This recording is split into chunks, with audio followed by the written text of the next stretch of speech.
Thank you for the introduction. So, a lot of the talks that have been in today's room have been about PCB design tools and things like that. We're going to go even lower than that. We're going to talk about building chips, ASICs, with open source tools.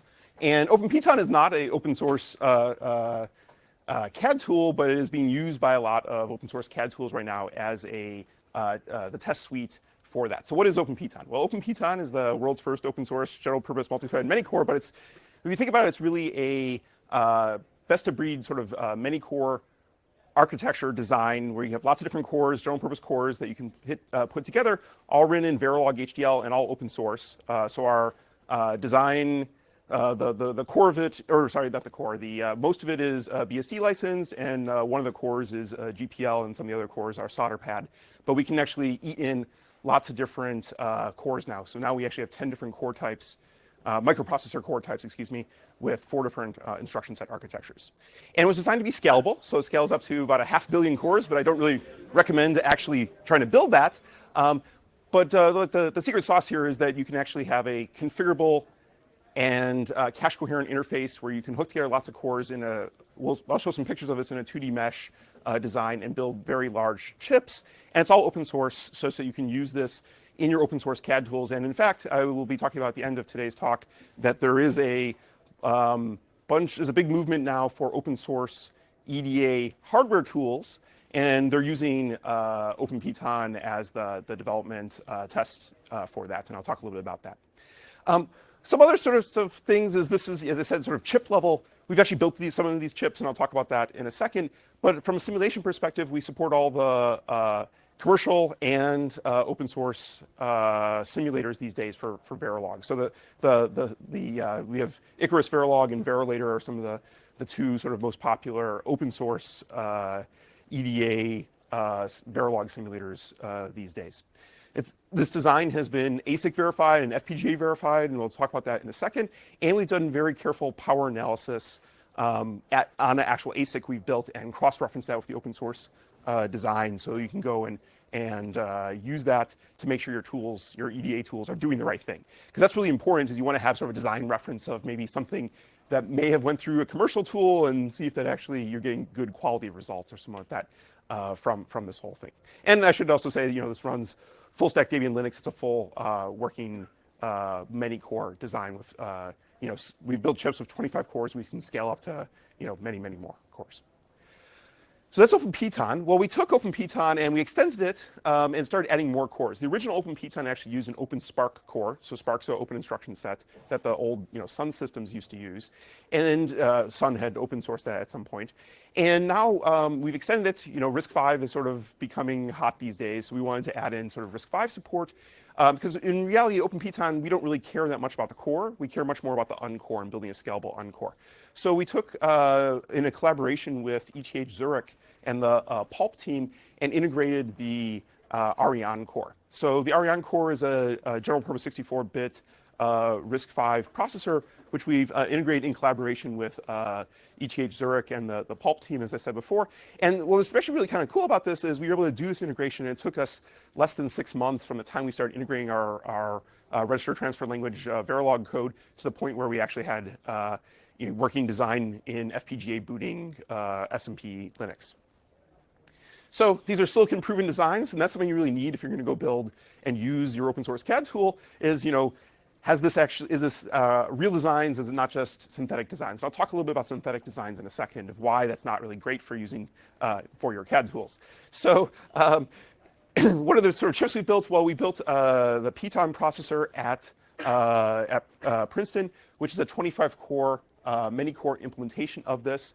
It uses 3 on-chip networks, a directory-based cache coherence system. This was taped out in IBM's 32-nanometer process a few years back, and it was about 460 million transistors, which is one of the largest academic chips ever built. At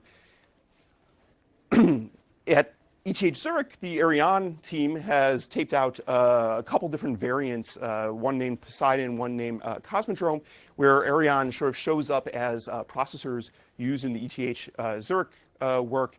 And now we're actually working to sort of build chips together. And we're going to be taping out this year some OpenPiton plus Ariane designs in 12 nanometer process. So as I said, you want to not just target or be a good open source design just for ASIC design. You also want to be good for the FPGA world.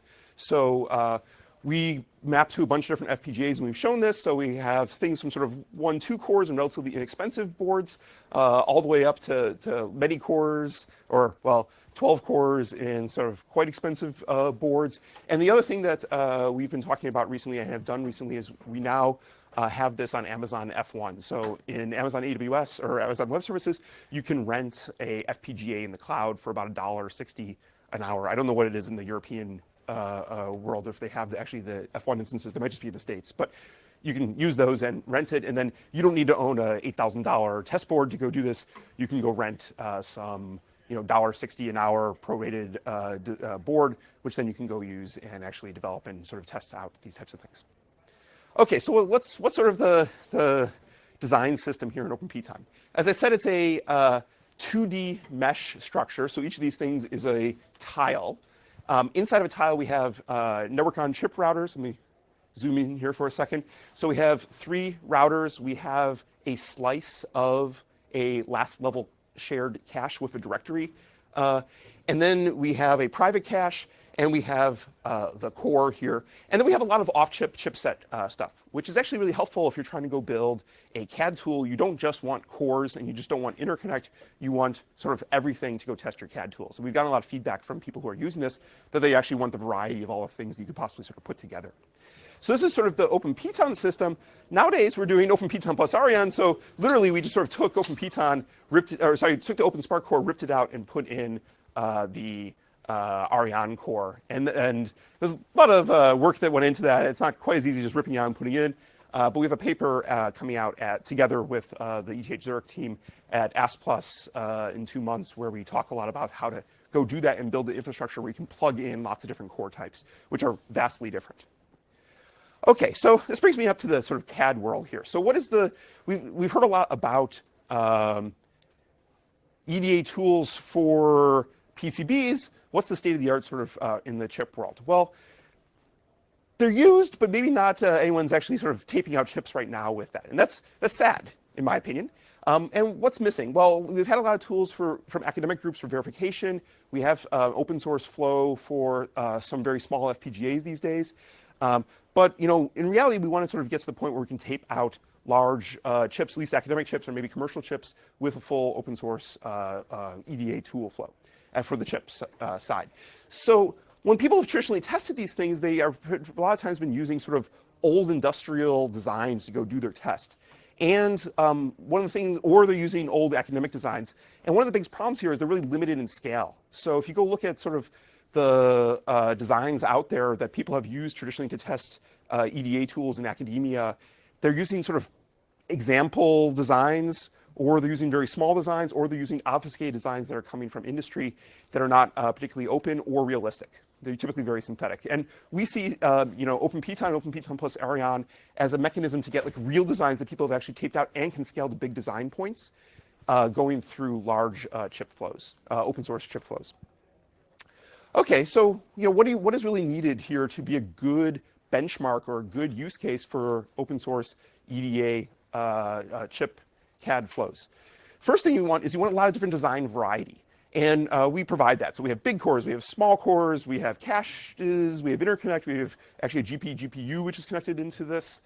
We have different I/O, and we now have been adding different accelerators into this design mix. So you can basically build complex SoCs out of this design point, and we're going to be taping out some of them so that people can use them as reference points.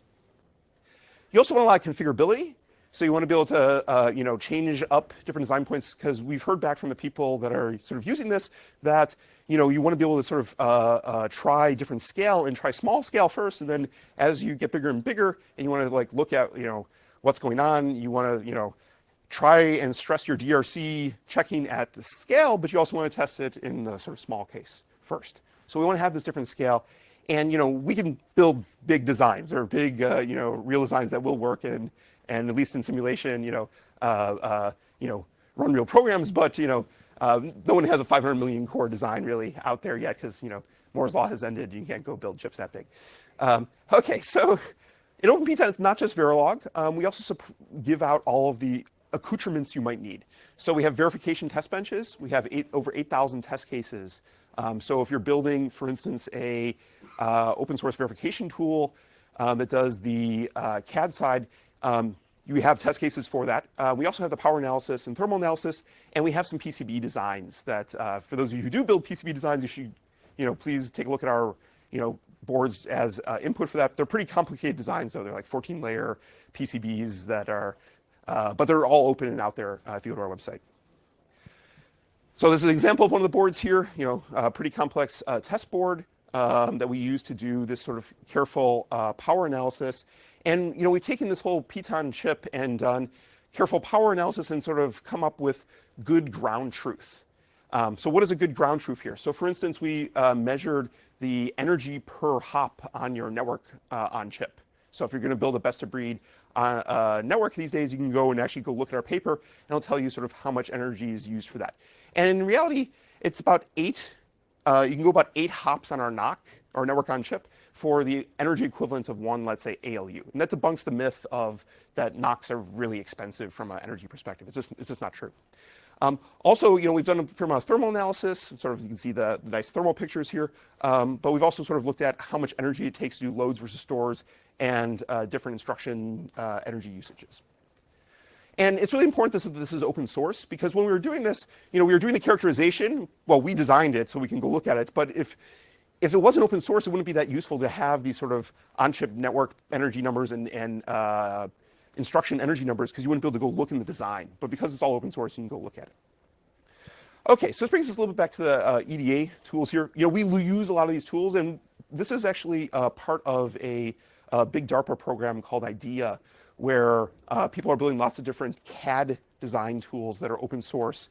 And we're the design advisors, so we're giving a lot of this advice and designs out to the users. So we use lots of different open source tools here, and we're not just using it, but we're actually contributing back. So we've actually filed a bunch of bug reports against all these different open source tools here.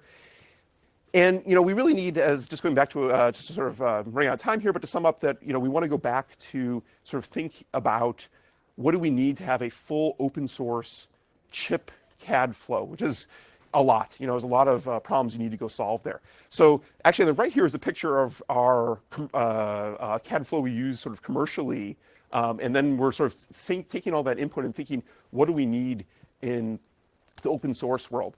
And you need, hierarchical synthesis. You need, 2-pass designs. You need to be able to do engineering change orders, and you need, good support for gate level verification. And this is all these things that a lot of these open source tools don't currently support.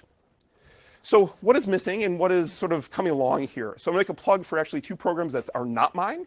They're not collaborators, but they're people I know well. So the first is UC San Diego, led by Andrew Kong, has been building this thing called OpenRoad, which is the closest that we actually have today to a full chip EDA CAD flow. And we're working with them, giving them designs that they're actually going to tape out, and then we're using their tools, and we're going to tape out some chips with full open source chip level EDA CAD tools.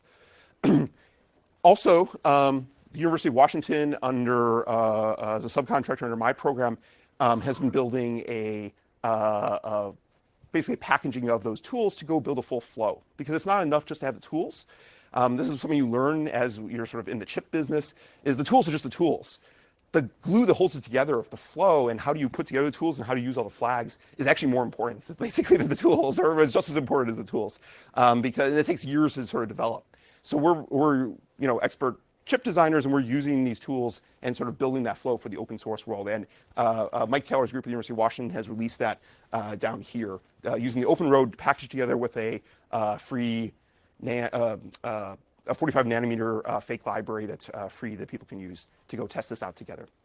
What's missing? Okay, so let's say the OpenRoad design is the most advanced sort of chip level open source CAD tools out there, but there's still a lot of things missing. So first of all, there is no DRC tool for chip level DRC that exists today. The DRC decks are really complex, especially, we're taping out stuff in 12 nanometer. It's all FinFET stuff. The rules, like you go read the manual and you can't even understand some of the rules, right? So the very complicated DRC decks. So we need a DRC tool. Second, Yosis is great, but we need Yosis to be even better. We found lots of problems with Yosis. In particular, I mean, it's not just like system Verilog support. Let's say we get around that. But we've seen recently something where the way they do asynchronous clocking just doesn't really make sense to us, even for synchronous circuits like the asynchronous reset. Just kind of doesn't make sense. And then parasitic tools, better system Verilog support. That's actually coming along a little bit faster than I was expecting. And then things that people don't really think about is sort of parasitic extraction at the chip level. I think there's a talk about parasitic extraction or 3D field modeling here in this session. But at the chip level, it's actually it's a slightly different game than the board level. And then power grid and signal integrity issues. So we're building a billion transistor chip with the open source OpenFlow tools. We're taping this out in GlobalFoundries 12 nanometer. We're really excited to go do this. And then I want to make a final plug here for we are also here today as part of the Decades project, which I also lead now in the DARPA SDH software-defined hardware program, where we're also looking at all these open source designs and the OpenPiton design used to go build a heterogeneous many-core platform. Okay, so we have a whole community. Think about time, but you can go to our GitHub page. I want to acknowledge all the great students that have gone into this. We like to go do fun things. We went camping at the Grand Canyon this year, and the Ariane team and the University of Washington team, and then finally Open Road is doing some really great stuff. You should all go check out Open Road. Okay, I think I'm out of time, so I will end there.